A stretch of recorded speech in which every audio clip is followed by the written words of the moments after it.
Hi hello నమస్తే. మీరు చూస్తున్నారు యూషియన్ defence academy. First of all అందరికీ హ్యాపీ క్రిస్మస్. ఏంటి సార్ క్రిస్మస్ రోజు ఇది పెడదాం అనుకోవద్దండి, ఎగ్జామ్ దగ్గర ఉంది కాబట్టి పెడుతున్నాను అన్నమాట. సో కాబట్టి compulsory study hour everyday 9 to 12 అనేది జరగాలి.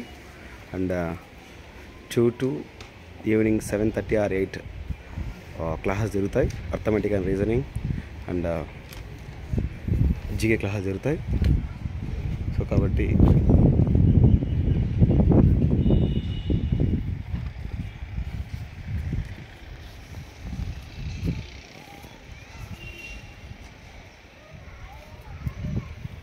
our academy